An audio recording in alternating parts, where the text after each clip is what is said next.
নমস্কার বন্ধুরা, শিউলি রান্নাঘরে স্বাগতম। আজ আমি বেগুন আলু দিয়ে দুর্দান্ত স্বাদের ইউনিক এক রেসিপি আপনাদের বানিয়ে দেখাবো। এটা বানানো ভীষণই সোজা, খেতে অসাধারণ হয়। হাতে কম সময় থাকলে কিন্তু আপনারা খুব সহজে এটা বানিয়ে নিতে পারবেন। আপনারা চাইলে এটা পেঁয়াজ রসুন দিয়েও বানাতে পারেন, কিন্তু আজ আমি নিরামিষ বানাবো।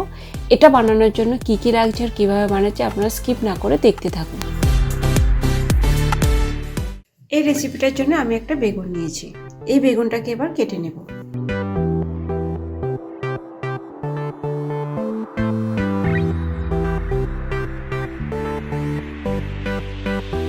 এবার এই বেগুনটাকে ছোট ছোট করে কেটে নেব।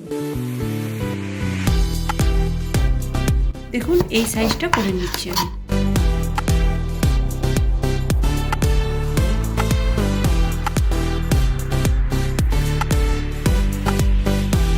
এই অংশটা বাদ দিয়ে দেব। এই বেগুনগুলোকেও ছোট ছোট করে কেটে নেব। দেখুন এরকম সাইজ করে কেটে নিচ্ছে। বাকি বেগুনটাকে আমি এইভাবে কেটে নেব। বেগুনটা আমার কাটা হয়ে গেছে। এবার একে জলে রেখে দেব।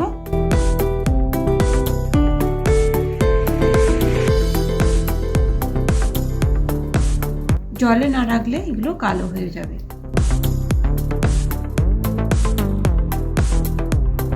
কয়েকটা আলু নিয়েছি। এই আলুগুলোকেও লম্বা লম্বা করে কেটে নেব। এই আলুগুলোকেও লম্বা লম্বা করে কেটে নেব।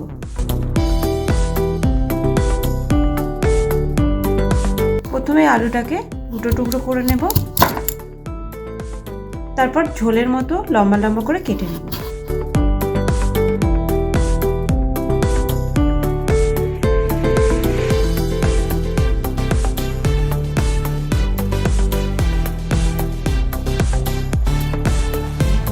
আলুগুলো একবার ধুয়ে নিয়েছি, আরও একবার জলে রেখে দেব আর ভালো করে ধুয়ে নেব।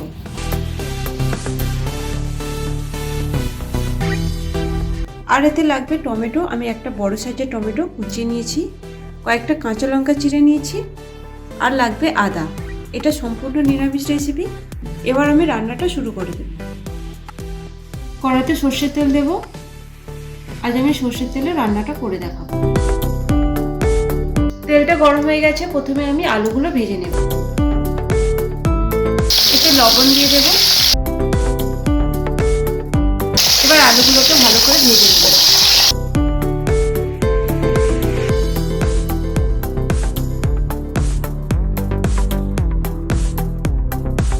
আলুগুলো বেশ ভালো করে ভেজে নিচ্ছি। এবার তুলে নেব।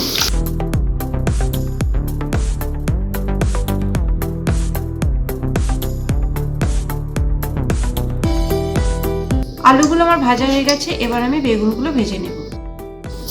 বেগুন দিয়ে দেব। এবার এতে লবণ দিয়ে দেব আর দিয়ে দেব হলুদ। বেগুনটাকেও ভালো করে ভেজে নিতে হবে।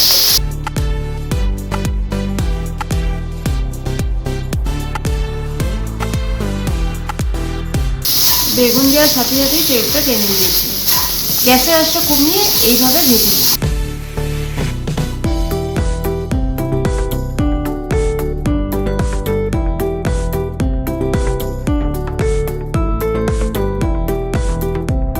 বেগুনটা আমার ভাজা হয়ে গেছে। এবার তুলে নেব।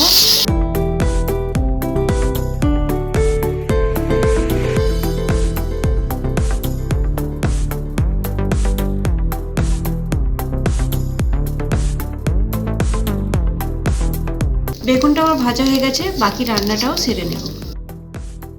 এবার এই তেলেতে দিয়ে দেব গোটা এলাচ ফাটিয়ে দিয়েছি, আর একটা তেজপাতা দিয়ে দেব, আর দিয়ে দেব গোটা জিরে।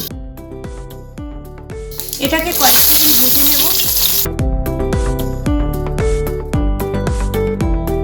এবার এতে দিয়ে দেব টমেটো কুচি,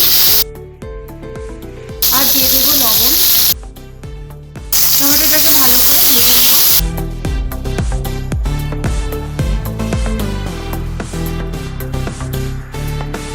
টমেটো ভালো মতো সেদ্ধ হয়ে গেছে।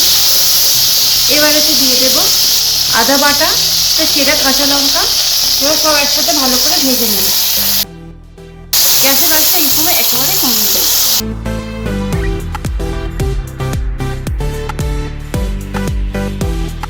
সব একসাথে ভালো করে ভেজে নিয়েছি। এবার এতে কিছু গুঁড়ো মশলা দিয়ে দেবো। হলুদ গুঁড়ো, অল্প করে লঙ্কা গুঁড়ো যেহেতু কাঁচা লঙ্কা দেওয়া রয়েছে, ধনে গুঁড়ো, জিরে গুঁড়ো, কাশ্মীরি লাল লঙ্কার গুঁড়ো, এটা শুধু রঙের জন্য, আর দিয়ে দেবো গরম মশলা। এবার মশলাটাকে ভালো করে কষে নিতে হবে। মশলা কষার সময় একটু জল দেবো যাতে না ধরে যায়।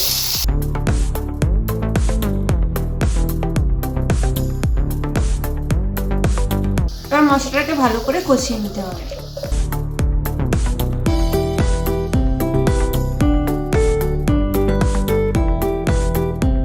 মশলাটাকে ভালো করে কষে নিয়েছি। এবার এতে ভেজে রাখা আলুগুলো দিয়ে দেবো। আলুর সাথে মশলাটাকে ভালো করে মিশিয়ে নিতে হবে।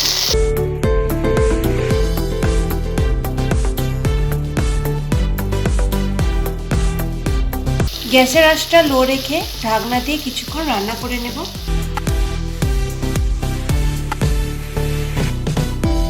3 মিনিট পরে ফিরে এলাম। আলুগুলো প্রায় সেদ্ধ হয়ে গেছে। এবার এতে ভেজে রাখা বেগুনটা দিয়ে দেব।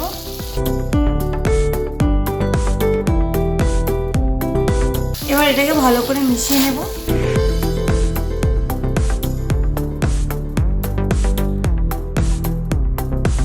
এতে একটু বেসন দিয়ে দেব। আপনারা কষার সময় বেসনটা দিয়ে দেবেন। আমি একটু পরে দিয়েছি।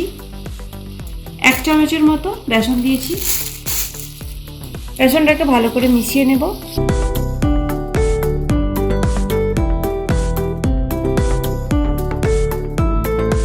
বেসনটাকে ভালো করে মিশিয়ে নিয়েছি। সামান্য জল দিয়ে আরো কিছুক্ষণ ফুটিয়ে নেব।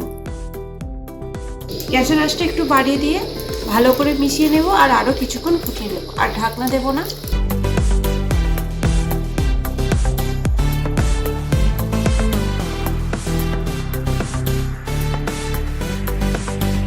লবণটা কম মনে হচ্ছিল, আর একটু লবণ দিয়ে দেব।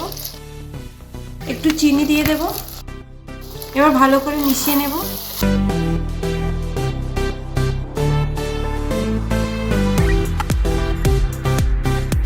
আলু বেগুনের নিরামিষ দুর্দান্ত স্বাদের রেসিপিটা আমার তৈরি হয়ে গেছে। এবার এতে একটু ঘি দিয়ে দেব। ভালো করে মিশিয়ে নেব। এবার নামিয়ে নেব।